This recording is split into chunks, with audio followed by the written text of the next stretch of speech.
Good evening, everybody, and welcome to day number 62.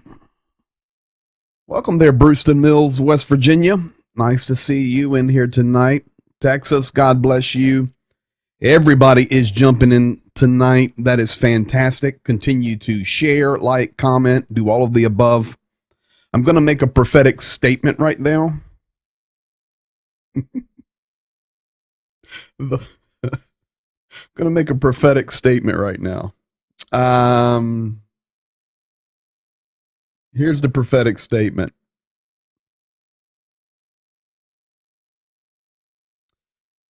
This thing is getting ready to get sideways on us.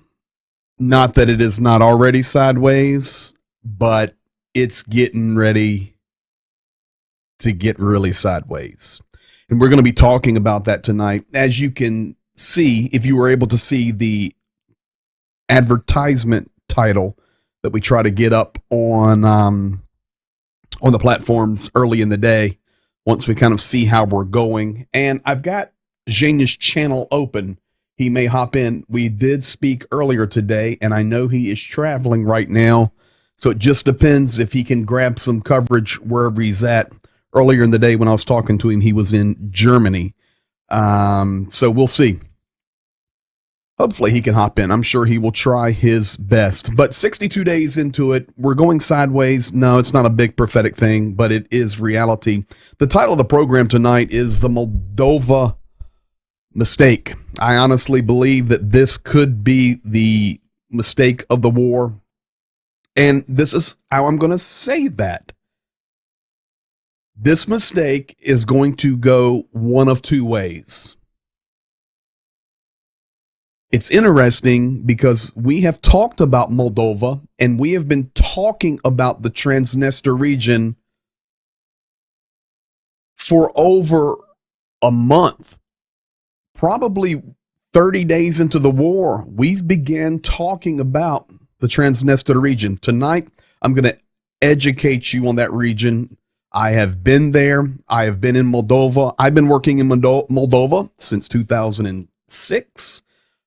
So that is a long time. I'm very familiar with Moldova. It is a very, very small country. And so I'm pretty confident on my conclusions with Moldova, and especially with the Transnistria region. Interesting today, it's hitting the big news everywhere. Additionally, today, we also know that Putin had a meeting with the UN General Secretary Guterres, who is actually Portuguese, and Zelensky was not happy about that because, he's happy about the UN having a meeting, but I agree with President Zelensky. The United Nations should have come to Kyiv first and spoken with the nation that is being attacked versus speaking with the butcher of the Kremlin, who is the attacker and the aggressor. That communicates instantly who is in charge. Tonight, I have a video from that meeting. You're going to see Putin welcome Guterres, and I've actually got the statement from Vladimir Putin on his opinion of Mariupol. You hang around for a little while.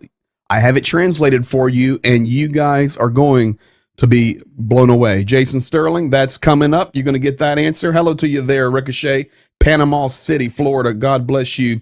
And Wilberforce, as always, welcome to you and all the IA guys in here, Medic and JDO. And thank you guys for your support as always. So just think about it logically for a moment. Absolutely, the United Nations and Guterres should have went to Zelensky first. Should have went to Kyiv.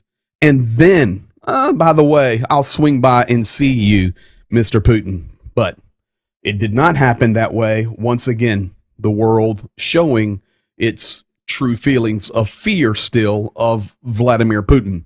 It's just reality. Let's call it for what it is. Now, with that said, the title of the program is The Moldova Mistake. I personally believe that the attacks that happened today in the Transnistria, and I know they're blaming Ukraine, they're blaming themselves. Let me tell you who did the attacks in the Transnistria. The 1,500 Russian soldiers who are there are beginning to destabilize the region, and we're going to talk about that in depth. But that is going to be a mistake either for Russia or NATO. It's not going to be a mistake for Ukraine. They didn't do anything, and they're in the middle of the war. But Russia either made a mistake here by initiating those provocations, or NATO is going to make a mistake, because the next thing you know, you're going to close your eyes, wake up, and Russia will occupy Moldova. And let me just be honest with you. Ukraine is a huge nation of warriors. Moldova, great people. I love the nation. I have dear friends there. I've been in pretty much every city. It's a very small nation. My point being, it can be steamrolled. Literally steamrolled. They have no military. They are neutral. Remember a few days ago when Zhenya and I were talking, and we talked about when the general from the Kremlin said, you know what? We've got our eyes on Moldova next, Transnistria region. Our people are there. Remember, the first thing Moldova did was they called the ambassadors of Russia. They called Moscow, and they said, hey, guys, remember, we're neutral. We're not with NATO. We're neutral. Yeah, that means you're done. So either Russia's making a mistake here, or NATO will make a mistake. Either way, somebody is going to make a mistake over Moldova. Every program I do is documented, recorded, every data, every chart, every video, every word spoken, every interview. We have them all. And I will be happy to come back and play this clip in a month, in a week, in 3 days, in 2 weeks. Hopefully we never have to. But there's a mistake that's happening right here, and it's so easy to see. So let's get on with it. Got some really, really good stuff tonight. Are the Moldovan government like the French in World War II? They immediately surrender. They've already surrendered. They said they're neutral, and they have no military. They're tiny. They're tiny. The Pennsylvania National Guard from Mercer County could take Moldova. No joke. They're small. They're not a warring nation. The Transnistria, different, and we're going to get into that in detail in just a moment. I want to start here tonight. Let me zoom this up for you. The United States Embassy in Kyiv, and they're not there, although we are sending some representatives back soon to Lviv, maybe Kyiv in the future. But the Ukrainians, remember I'll tell you how crafty they are? They are making fire pits for cooking and doing different things and having shashlik. That's the meat that's so wonderfully cooked.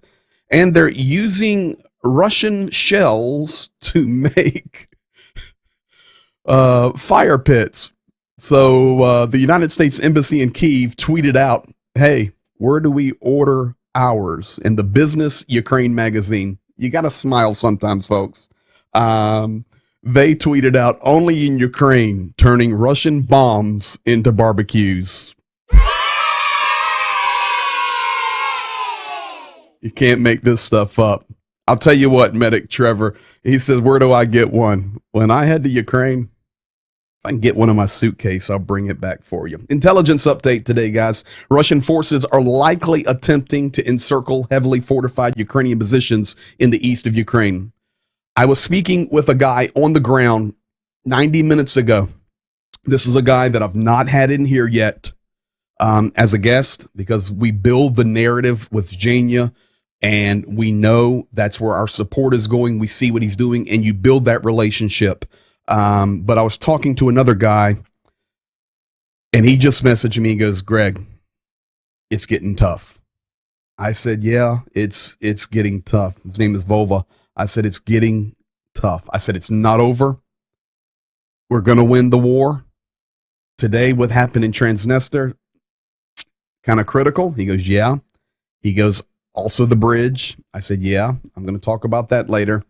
He goes, but just, I see it. We're losing some ground in key areas, and he was very concerned about the city of Kharkiv, which remember is the second largest city in Ukraine. Secondly, the city of Kreminna has reportedly fallen. We said that a few days ago, but now it is officially fallen. Heavy fighting reported south of Izum. I'm going to show you a map on Izum, and if you watch regularly, you're going to remember how this map has been. And this one is probably why Vova called me today and said, man, it's getting tight over there. Russian forces are attempting to advance toward Slavyansk and Kramatorsk. Folks, Kramatorsk needs to stand. It is a key strategic city there in the middle of that pinch. Finally, the third point there, Ukrainian forces have been preparing defenses in Zaporozhye in preparation for a potential Russian attack from the south. It's going to happen unless something changes. Zaporozhye, Mykolaiv, Kharkiv, Kramatorsk are in the crosshairs. They now are already softening up Poltava. Lots of shelling, bombing in Poltava, but it's just preparatory. These other cities, and I will show you the map of that in just a moment, you will see. Zaporozhye, by the way, in case you do not know, city of over 1 million people. It's a big city in the metro area. This is the current map of Ukraine. How would you like that to be the map in your state tonight? So everywhere you see the blue, that's air raid sirens going off. Everywhere in the red, you see the explosions, all happening throughout the nation. Lviv, Vinnytsia, into the center of, below Bila Tserkva. Also, you see the shelling up north above Sumy in the very north, which we know all about these areas now. Of course, Kharkiv, and then all of the lines where the battles are going on. It's just very intense fighting. Also, Mariupol still being bombed. Very important you hear that tonight. Mariupol still being bombed. You're going to hear from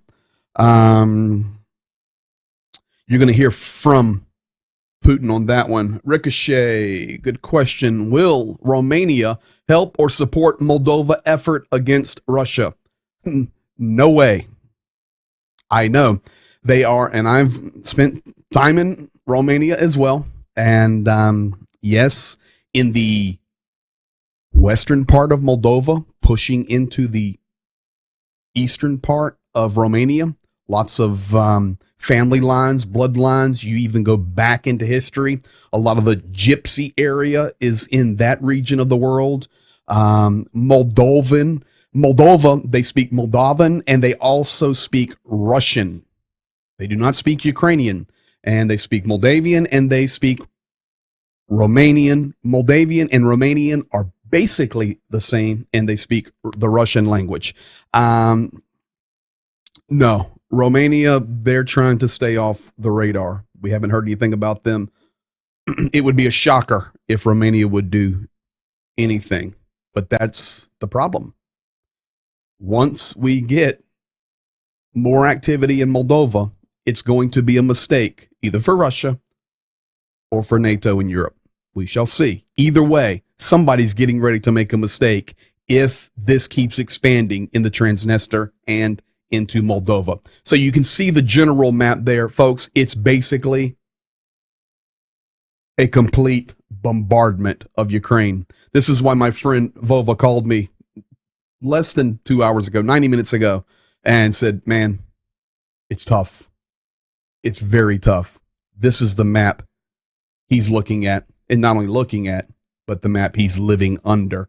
I want to zoom in for you. If you look right here in the center to the left, that is the city of Zaporozhye. That would be north of the Energodar nuclear power plant that is completely controlled by Russia. We will be looking at that a little bit closer in just a moment, but that is the battle line, and Russia wants Zaporozhye. Why do they want Zaporozhye? Because then they can begin to create another pinch. And of course, as you take this territory, you're pushing out citizens, you're gaining territory, and of course, ultimately, no matter what you hear, of course, they want Kyiv.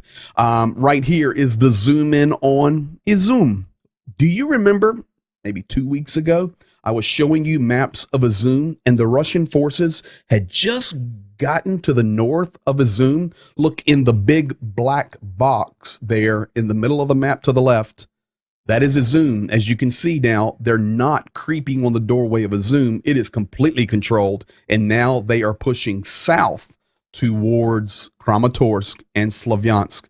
It's getting very, very serious. Izum was strategic, and I know officially Izum has not fallen, but Izum is in trouble. You know, we told Kremina fell. Jane and I probably said that 4 or 5 days ago. And probably if he was on with me right now, he would say, man, Izum has fallen. It's not official, but you can see Russia's absolutely 100% in control of Izum, but we do not have the official statement that it has fallen. Now, some interesting things have been happening over the last 48 hours inside Russia. Very interesting. Fires, attacks. And I want to make a couple of statements about it. I'm going to show you a little video clip here in a second, but over the last really 48 hours now inside of the Russian Federation, explosions and fires reported.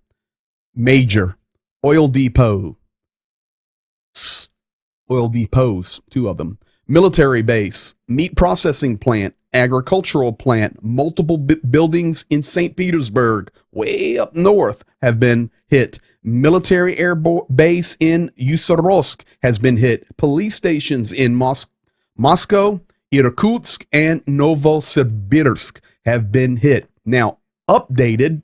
So I had that information first, and then just a little while ago, I got the update that the governor of the Belgorod region, and I will show you this on the map of the Russian Federation, his name is Vyacheslav Gladkov, said that the settlement of Nekonaktivka was allegedly fired upon, listen, from the Ukrainian side. Residential buildings and personal vehicles were damaged, no casualties. They're making the narrative. Maybe Ukraine did, but I've got news for you. Ukraine has a right to attack Moscow if they want to. Kyiv was bombed. Let's go after Moscow. In fact, today in the House of Commons in London, many of their leadership came out today in their meetings. You know how they get in that building and yell at each other, and we love to watch it on PBS. They're yelling out that Ukraine absolutely has the right to attack anywhere in Russian territory they want to.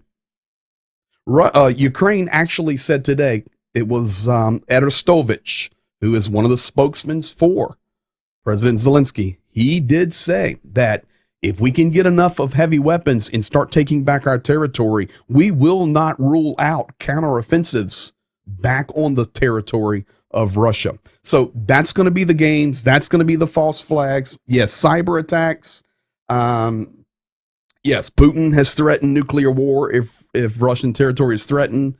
Putin's propaganda machine has continued to grow increasingly strident in their nuclear threats. Absolutely. I had a message sent to me today. Somebody asked me, has World War III started? I said, absolutely, it started. Now, whether it's going to move to the next levels, we shall see. But absolutely the potential of it, because, you know, not only Putin, but you also have Lavrov, the foreign minister, you have Peskov, and you have all the other madmen spewing the propaganda. And yes, they are dropping the nuclear card. And what's interesting about that is today, my friends, April the 26th, 2022 is the 36th anniversary of the Chernobyl disaster. Let me give you a little video of the level of intensity of these fires. In fact, it's drawing such attention that the media is on top of it. These attacks. Did Ukraine do it? I don't know. It's okay if they did. Defending their land. Did Russia do it? Most likely. Right now, Ukraine's trying to defend their territory. I don't think they want to waste weaponry, although fuel depots, railroad tracks. Yeah, I forgot to tell you, a railroad track between Belgorod and Kharkiv was blown up. Maybe insiders who are against Russia. Maybe some good boys with the red, white, and blue. Hooah! Maybe. I don't know, but it's happened. And here's a little bit of video of it. This is the fires in Belgorod. Folks, we're talking about some major oil depots burning. He's saying that all night these fires were burning. The fire and emergency services are trying to do their best, but there's no way to contain them right now. You can see, folks, this is some pretty intensive things that are happening there in Russia. And as you know, there's channel Rossiya 24, 24. So you have learned, you know that channel. Here's some pictures of it. Just the size. On the right, you see the train tracks that were attacked. That is between Belgorod and Kharkiv. I will show you that on the map. Now, in addition to that, this map was released. It shows where the two fires of the oil depots are burning, one in Belgorod and one in Bryansk. And then you can see the location of other depots and storage units. And there on the map's pretty good look. The middle fire straight down goes to Kharkiv. So there you have it on the map.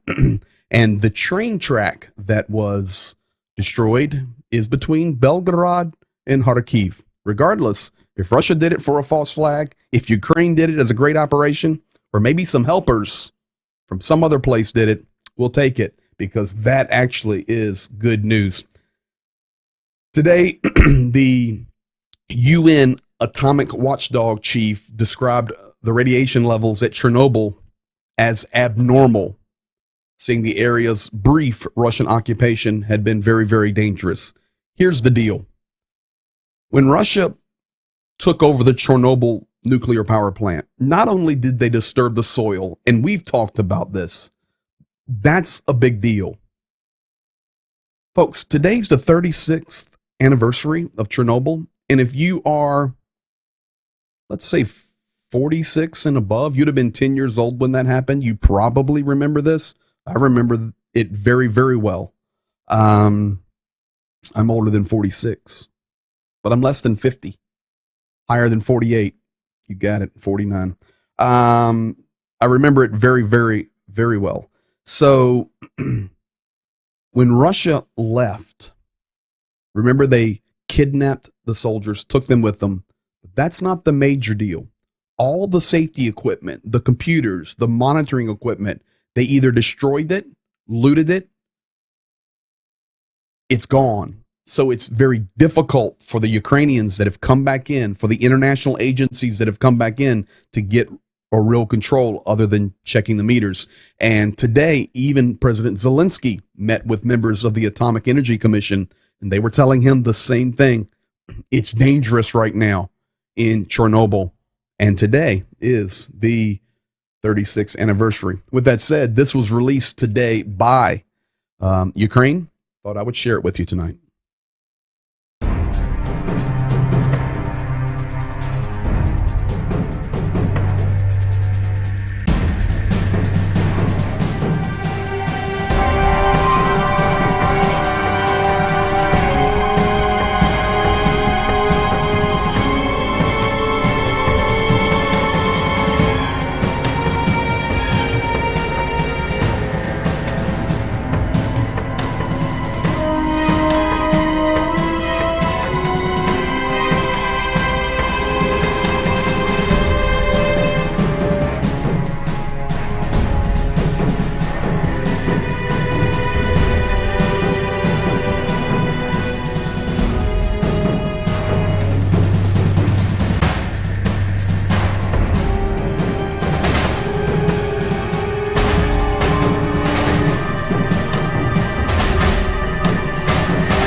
And there you have it, guys. I thought that would be well worth showing. That was released today on the 36th anniversary of the Chernobyl disaster.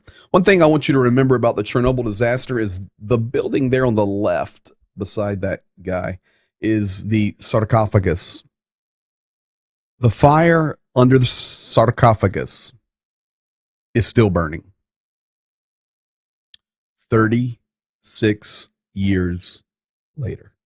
It is quite a serious thing. And, you know, when you speak about these nuclear power plants in Ukraine, Zaporozhye, huge, surrounded by grads, mined, and trying now to be connected to the Russian energy grid. But you have to remember, it's completely under the control of Russia.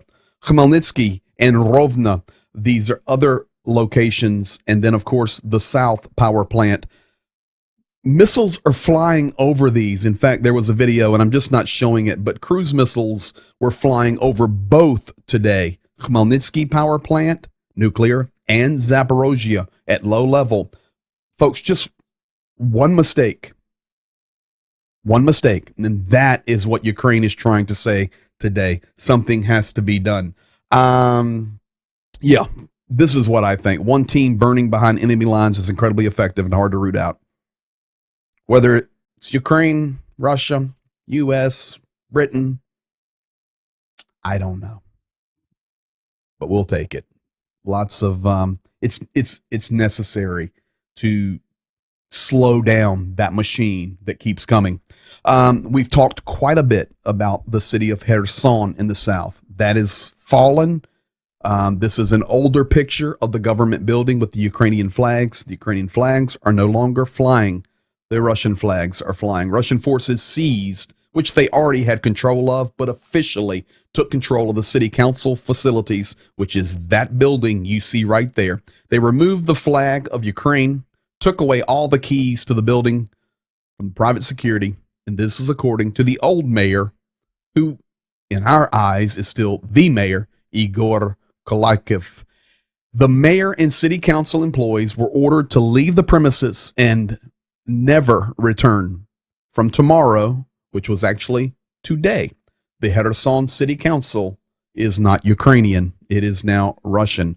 Kherson, very, very big, strategic, important city, and from which Russia is launching multiple attacks towards Mykolaiv and Zaporozhye. Today, this is one of the big topics we need to cover. President Putin met with Guterres, the UN Secretary General, who is from Portugal. I have some video. This is one thing that you have been probably waiting to see. We love to see it when the speeches or comments are translated. I'm not going to translate the first part because you will understand it. Vladimir Putin welcomes Guterres in English. And then you will see, I just put like 10 seconds in there because Guterres has on headphones and he's speaking and the translator is translating it instantly.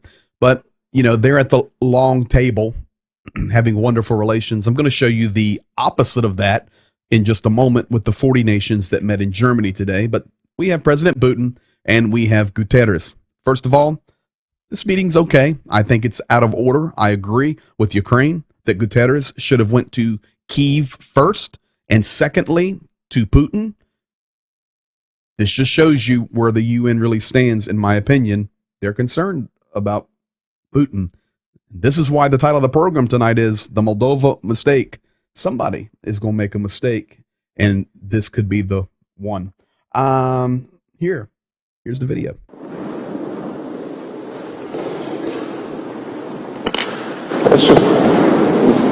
Good afternoon. Please sit down.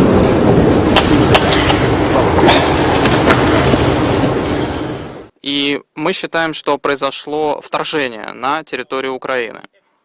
Тем не менее, я прибыл в Москву с прагматичным подходом. Значит, это Мариуполь.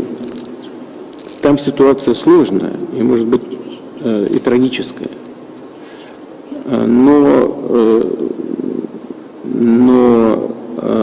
она простая на самом деле. Я сегодня только разговаривал с президентом Эрдоганом. Он говорил о том, что там идут боевые действия. Там нет боевых действий. Они закончены.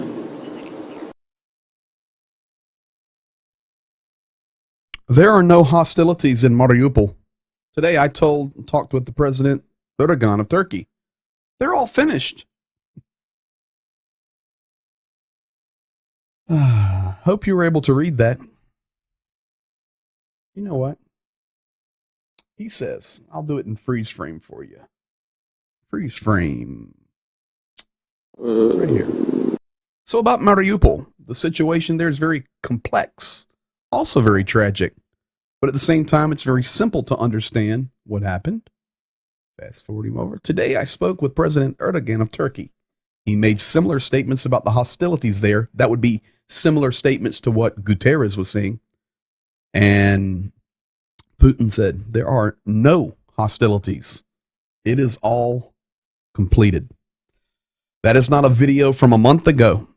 That is not a video from yesterday.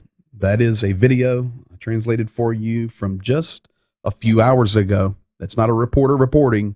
You heard it directly out of Vladimir Putin's mouth. And believe me, if the translation's wrong, somebody will tell me, but it's right. So here's some statements made today from Putin. I didn't want to play the whole speech and the whole conversation. He also said the Russian Federation looks with surprise at the claims of some countries for exclusive rights in the world. Let me translate that for you. We hate America. Number 2, Russia has always supported and will continue to support the UN, considers it a universal and unique organization. Let me translate for you. We could care less about the United Nations in New York. You are irrelevant. Thirdly, claims that the UN is obsolete and are made by those who are hindered by it. Hello. Number 4, the problems around Ukraine arose after the 2014 coup. Remember, we have taught you this war did not start February 24th, 2022. It began in 2014 with the annexation of Crimea and the separatist regions of Lugansk and Donetsk that separated and went under the umbrella of Russia. Putin said that Russia knows who did what in Bucha. And folks, Bucha is just one example. This is happening in every city. Remember last night I showed you Ukrainian statistics. 2,000 cities, towns, and villages are under Russian control. They're doing it everywhere, folks. Right now, mass graves in Mariupol are being dug so fast by the Russian military, satellite imagery, and I've got all the pictures, just don't have time or I'd be streaming for 4 hours. They're burying people by the thousands and thousands. Could be why the attention's being put on Transnistria region right now, so we can finish the job of cleaning up in Mariupol. The 6th one, the Russian Federation expects that it will be possible to reach agreements on the diplomatic track with Ukraine. And the last one, the Russian Federation launched a special military operation. Ready for this? In accordance with the UN Charter. So the UN is irrelevant and nations just use it to get their own agendas through the world. But we are doing this operation under the UN Charter. This is what you call, friends, propaganda, but it's coming directly from President Putin's mouth. Somebody had asked in the chat earlier, is the gas cut off to Poland? Yes, it was cut off just a few hours ago, and not only to Poland, but also to Bulgaria. Poland and Bulgaria, effective a few hours ago, the Russian gas has been turned off. Good. We'll get you gas. It needs to happen. Today, 40 nations meet in Germany. Now, let me go back. Check this out, folks. Here is Mr. Putin meeting with the UN General Secretary. And here are 40 nations meeting in Germany. The guy in the very center is Lloyd, what's his name? Lloyd Austin, with his back to us. And then to his right is one of our generals. I can't remember the name, but I want to draw your attention to the dude on the left. That's the Ukrainian rep. They're watching a video right now. He's not being disrespectful. Propaganda may run with it that Ukraine, whatever. He's not. They're watching a video.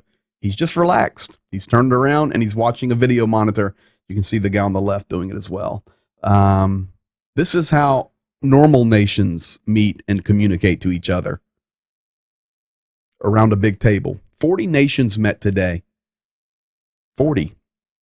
You talking about a big day on 62.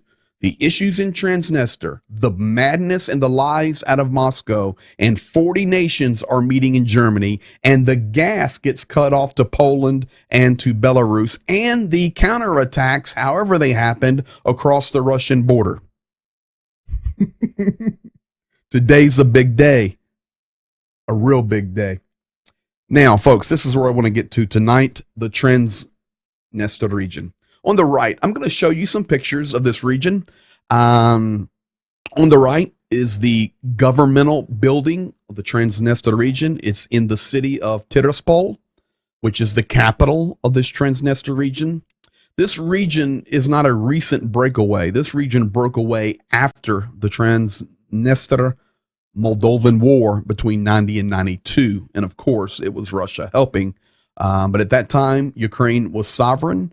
So this little strip of land, this is what was agreed upon, they say, to this strip of the Transnistria region.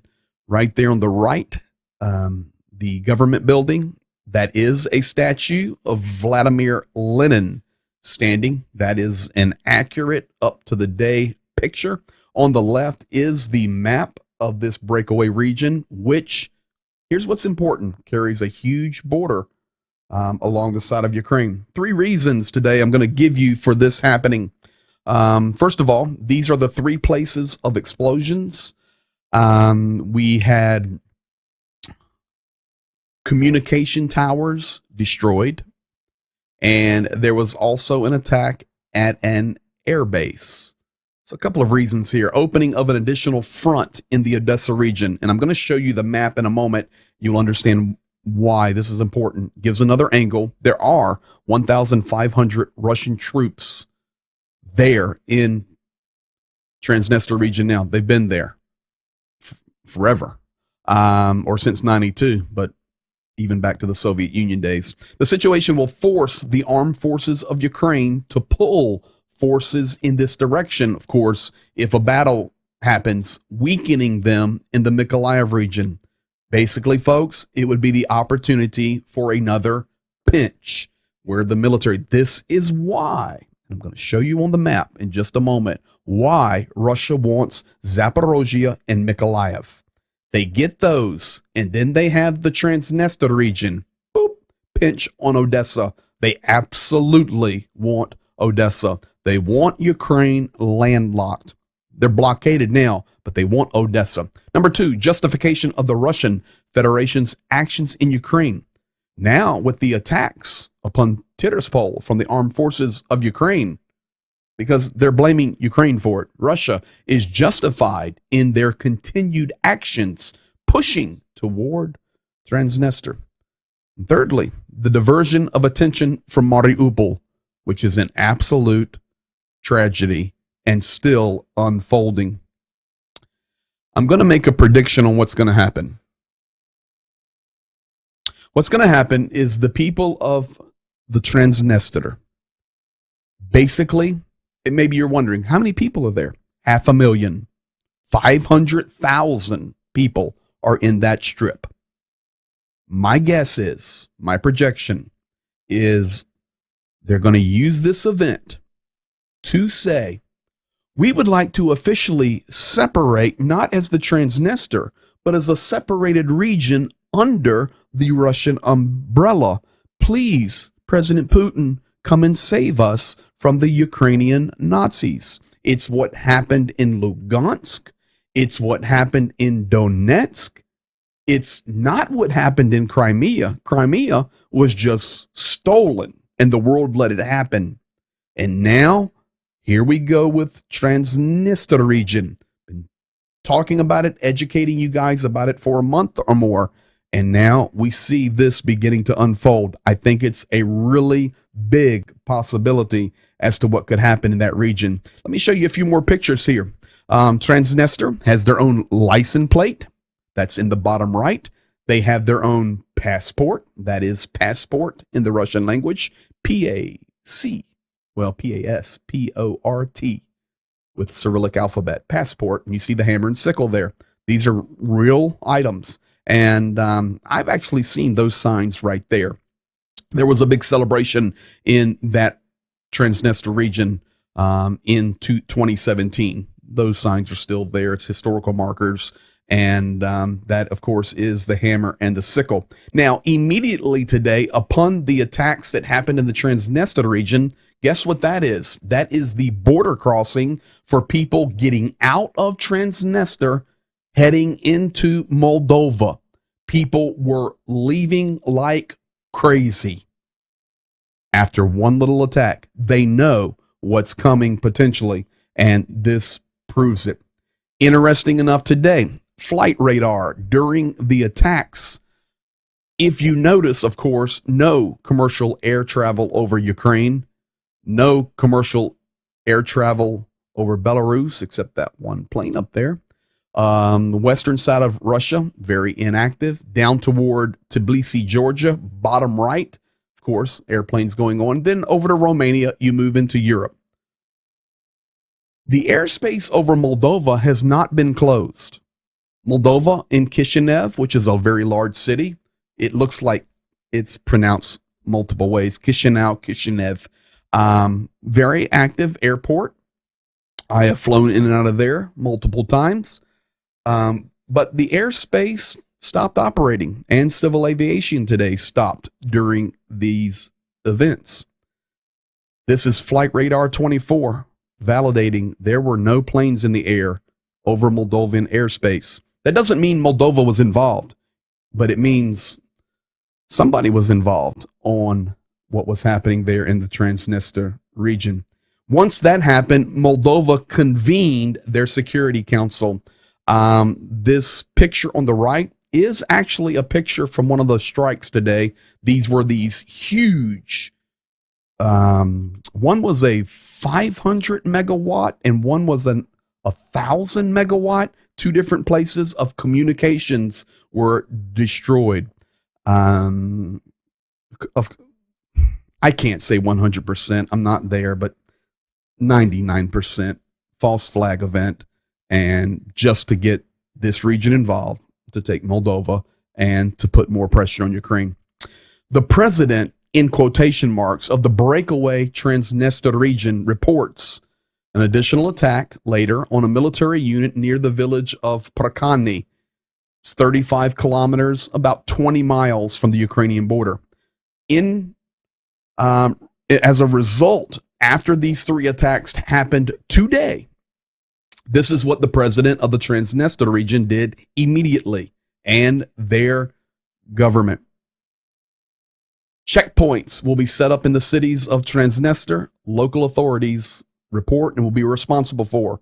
Power structures have been transferred to an enhanced mode of service.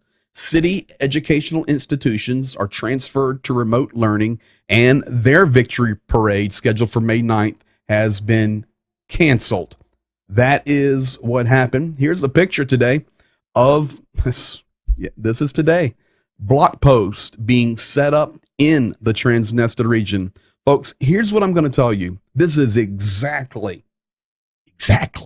what happened in Lugansk in 2014. This is exactly what happened in Donetsk in 2014. And now we are watching it take place right in front of our eyes in Transnistria region between Moldova and Ukraine today. Very, very important here. All right, you ready? This is interesting. Have the steel personnel been streaming today? No. But I did speak on Messenger with the 36th Brigade commander. He's still alive, and I've got some pictures.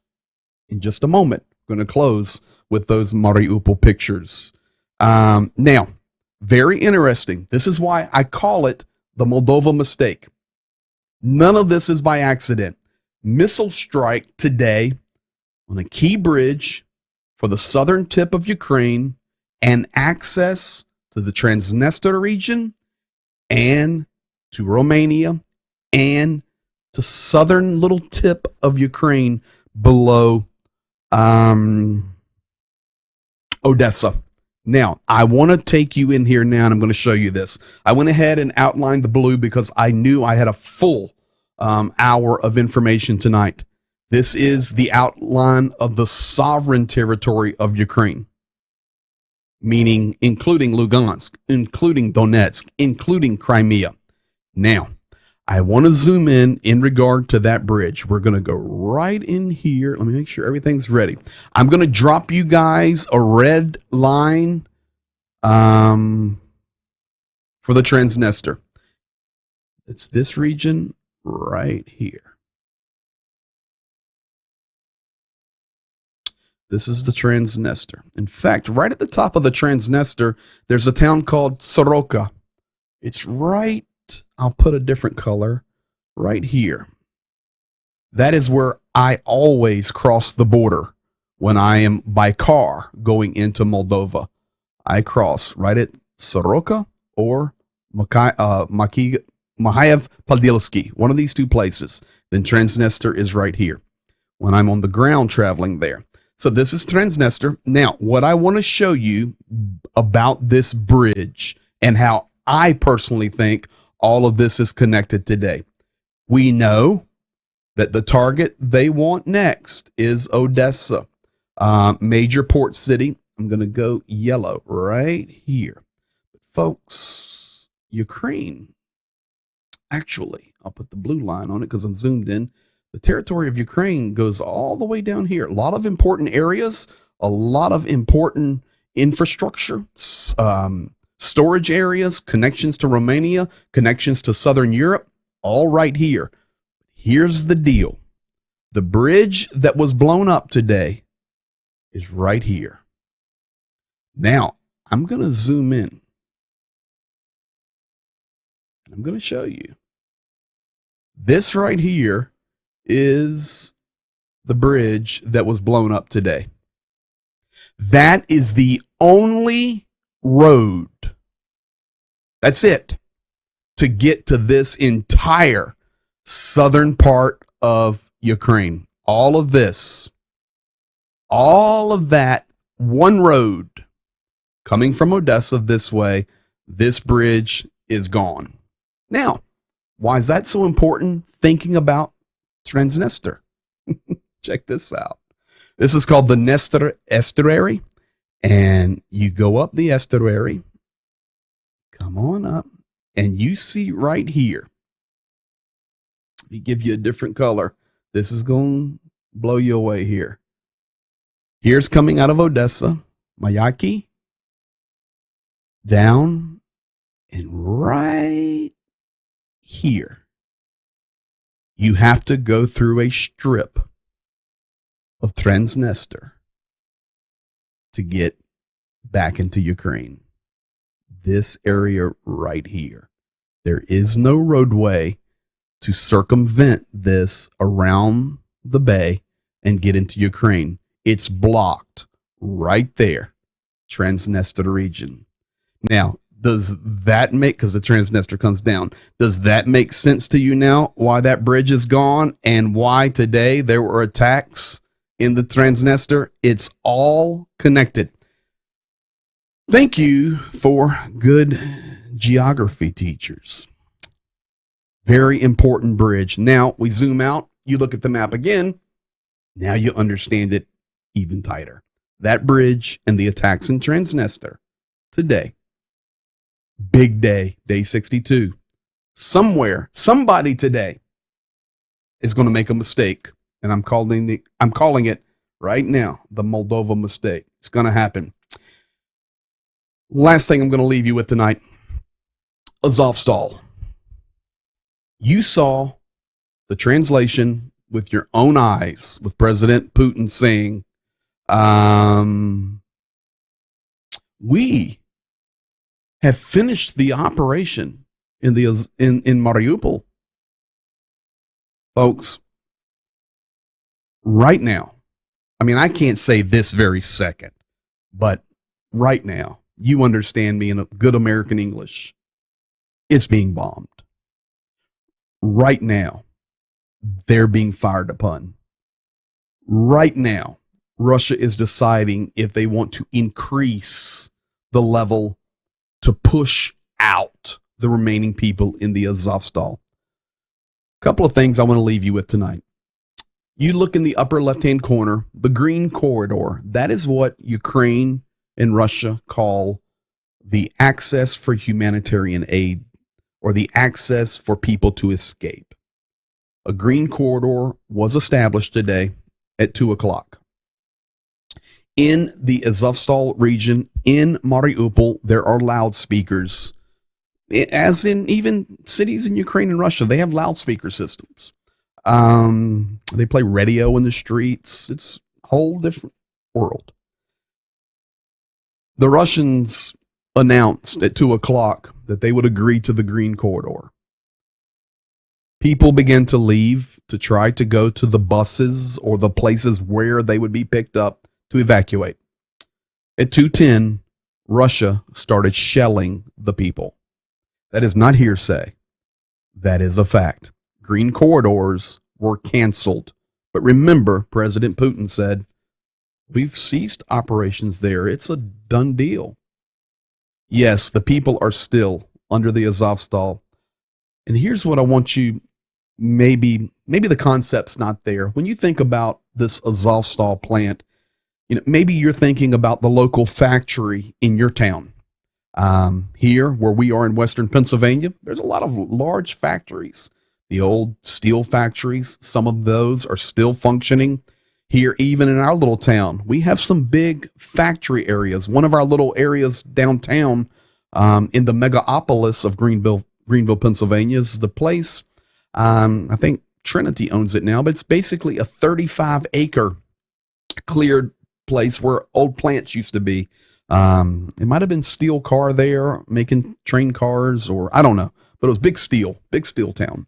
And it's gone. It's 35 acres. It's in the middle of our town, and it's a big area. Folks, that's a drop in the bucket when you think about Azovstal. Let me tell you how big the Azovstal plant is. And I know tonight the Menningers are watching. There are missionaries and our family and friends. They're based here, but also in Tallinn, Estonia. And the Azovstal plant, the largest steel plant in Ukraine, area-wise, Larry and Debbie, you'll understand this. It's half the size of the entire city of Tallinn, Estonia. It is humongous. Underground bunkers and 15 miles of underground tunnels connecting buildings together, bunkers, even dating back, of course, to World War II and the Soviet era and Cold War. 15 miles of underground tunnels. That is why it is so difficult. I hope that helps us all understand a little better. With that said, yes, they're still there. Yes, they're still under bombardment. And here's the interesting thing. A little later, Russia said, okay, you know what? Maybe we'll work with the Red Cross to evacuate the remaining civilians out of Mariupol. Do you remember about 3 or 4 weeks ago when the Red Cross was going to help in Mariupol? What did they do? They took the people to Russia. They did not evacuate them to Ukraine. I do not think Ukraine's going to agree to the Red Cross there getting involved unless they get some type of guarantee that they will bring them to safety in Ukraine. Couple of pictures. These are not overly graphic, don't worry, but you're wondering about what's happening under the Azovstal. I received these pictures today of people being medically treated in the tunnels under the Azovstal. Faces are blurred out, of course. Guy on the left, he's lost his left leg. Guy on the right appears he has a broken leg. You see people laying two in a bed. That's the doctors and the staff over there on the right, working with whatever little provisions they have. That is the reality of Azovstal right now. So, folks, that's where we're at. That is the full update. I call it today the Mariupol mistake. Somebody made a mistake today. Time will tell. I'm hoping that Russia made it, and we are well on our way to victory coming very soon. So Zhenya and I can make that march. He did not pop in. He's traveling, no coverage, or asleep. We'll check on him tomorrow. He should be back in Khmelnytsky, and we'll have him here tomorrow night. Thank you guys for being here. Does Putin really think that the UN is unaware of what is actually happening? No, of course not. He knows. We'll leave with this one. He doesn't care. He knows right now that the world, right now, is submitting to him. It's a fact. But it's going to change. It's going to change. Amen. Hopefully today, Moldova was the mistake. We shall see. God bless you guys. That's the update for today. We'll see you in 23 hours. As I say all the time, it's unbelievable how much stuff changes in 24 hours. God bless you. See you tomorrow.